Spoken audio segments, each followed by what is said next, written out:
Os casamentos estão ganhando aí uma sobrevida no Brasil. O número de divórcios diminuiu 10% este ano em relação a 2021.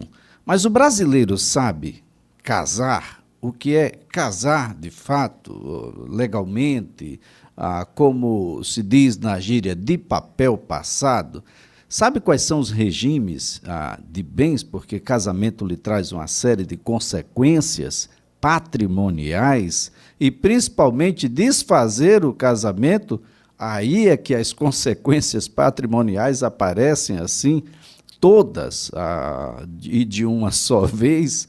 Bom, esse é um assunto para um dos mais respeitáveis advogados especializados em direito de família, membro do Instituto Brasileiro de Direito de Família, o Dr. Sávio Martins. Dr. Sávio, um bom dia e, mais uma vez, muito obrigado por participar do programa.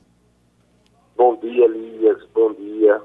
Falando de um tema final de ano aí, falando de família, falando de união, de divórcio, faz parte da vida familiar também. Bom dia a todos os ouvintes da CBN. Bem, tem muita gente que deixa o finalzinho de ano, o Natal, o nascimento de Cristo e o amor, e essa passagem de ano para casar. Mas o brasileiro sabe, de fato, o significado do ponto de vista legal e as consequências de um casamento, doutor? As pessoas, na verdade, o legislador foi muito sábio. A lei já entrega um regime padrão para o casamento.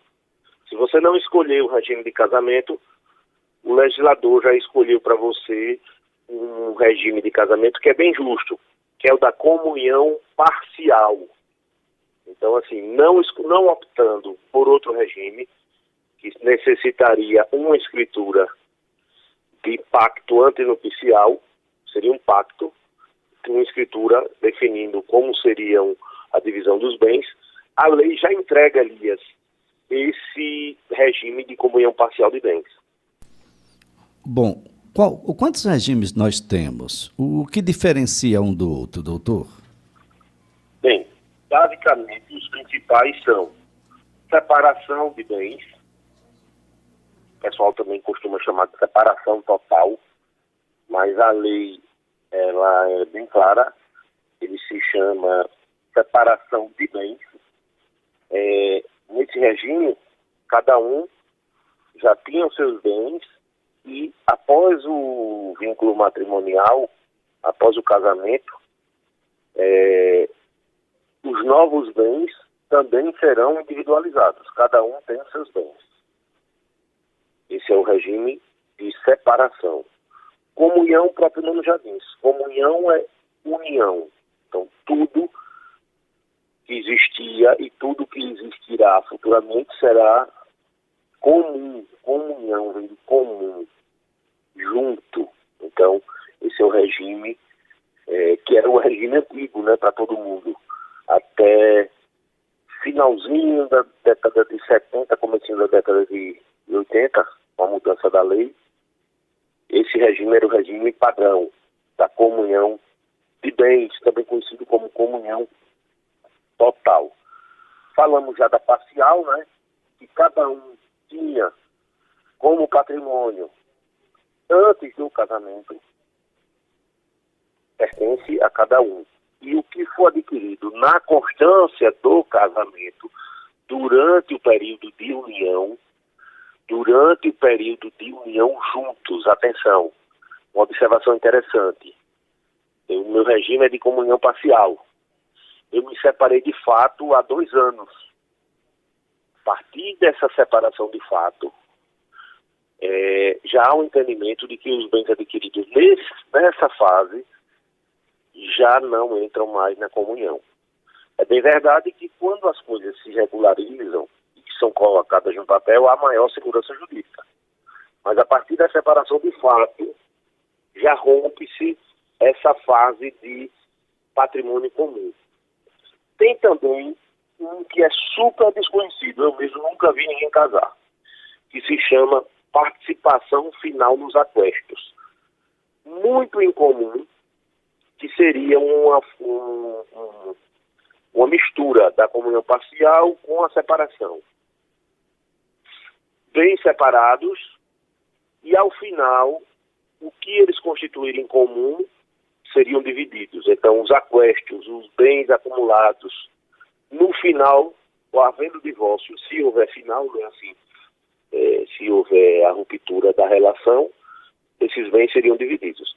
Mas basicamente são esses. Uma observação ali, desculpe estender, mas o professor já fica processando aqui as ideias. Na separação, a partir de 70 anos, há uma previsão de separação obrigatória.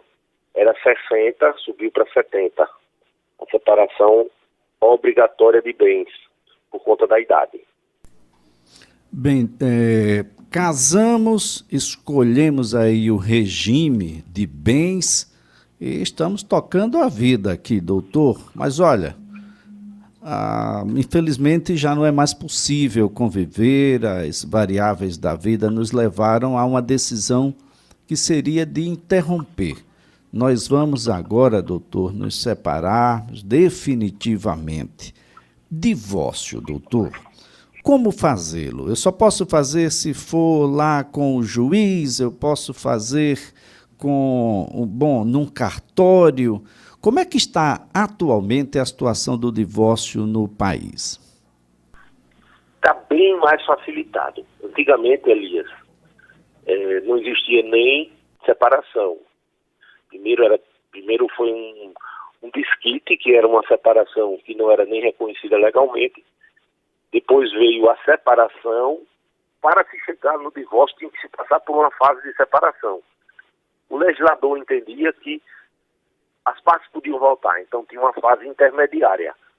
Do casamento ao divórcio, no meio do caminho, Elias, a gente encontrava a separação.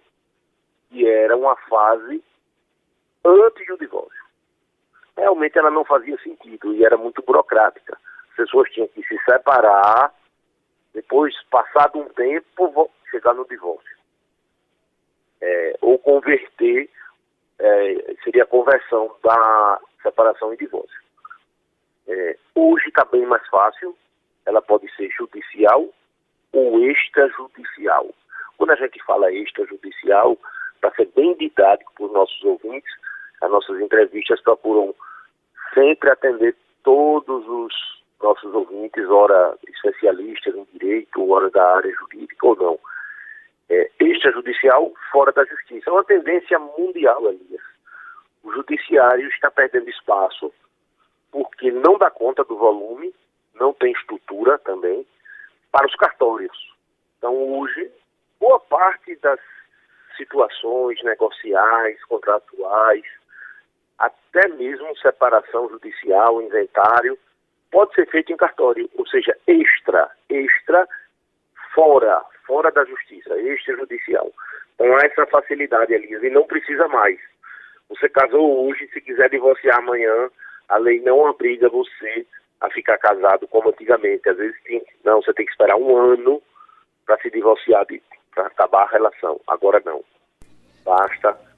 No outro dia você pode se divorciar. Agora, doutor Sávio, a segurança jurídica do divórcio que é feito nos cartórios? Mesma segurança. Agora sim, sempre se recomenda, por conta dessas questões patrimoniais e familiares, sim, seria permitido o divórcio extrajudicial se não houver interesse de menores. Havendo menores, regulação de guarda,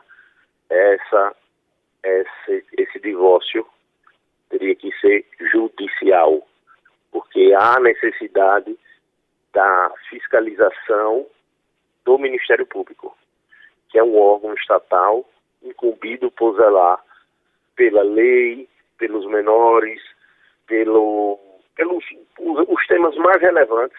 O Ministério Público participa. Então, nesse caso, não seria importante, não seria essencial que fosse na justiça. A lei não permite. A segurança é a mesma. Sempre se recomenda o acompanhamento de um profissional do direito, em especial um advogado.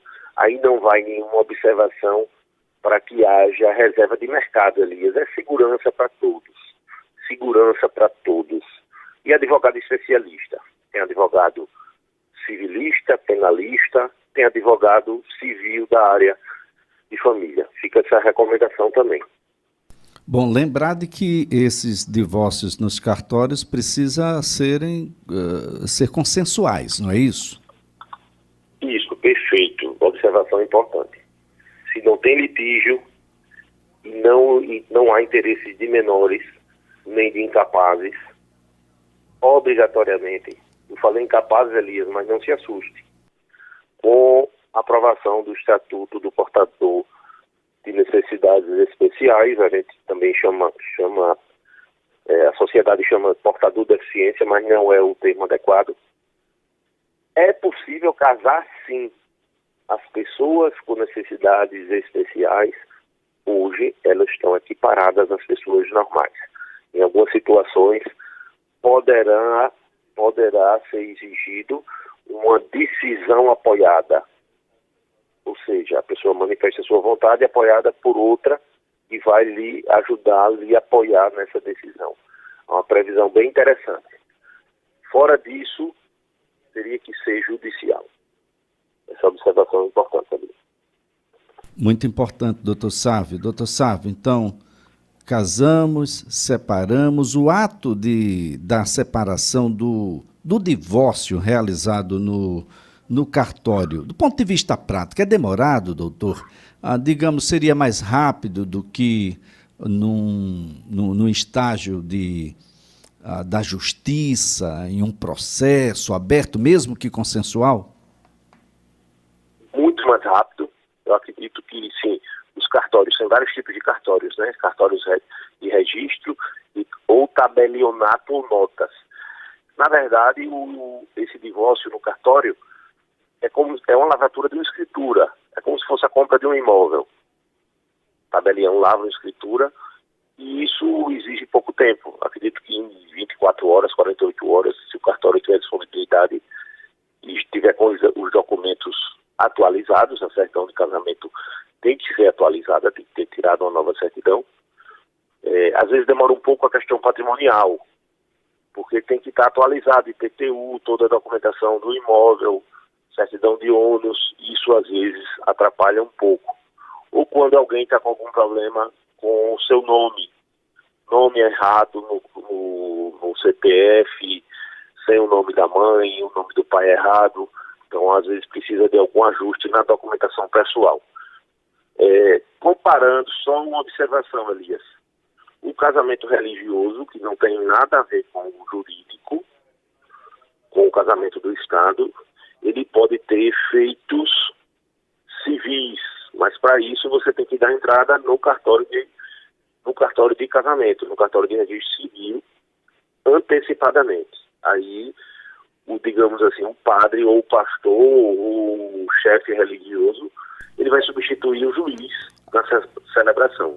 Mas as exigências são as mesmas, Elias. As exigências são as mesmas. Normal do civil. Agora, só há essa substituição de quem vai celebrar o casamento. Doutor Sávio, a pergunta é do ouvinte aqui.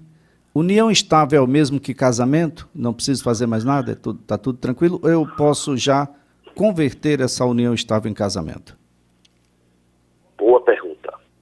Hoje, até as decisões judiciais, tanto a lei quanto as decisões do Supremo Tribunal equipararam 100% praticamente a casamento em união estável, a união estável em casamento. Praticamente a mesma situação. Lembrando que é sempre bom formalizar a união estável por escritura pública também nos cartórios, porque a união estável por si só ela pode ser, se ela já existe, ela existe na prática, de fato, mas para um eventual direito previdenciário ou patrimonial vai se exigir uma ação judicial. Então isso aí pode suprimir essa questão da ação judicial se você tiver, no lugar da certidão de casamento, a união estável. Mas eu costumo dizer que para facilitar para evitar qualquer discussão, o casamento sempre é um pouquinho mais seguro, na minha ótica.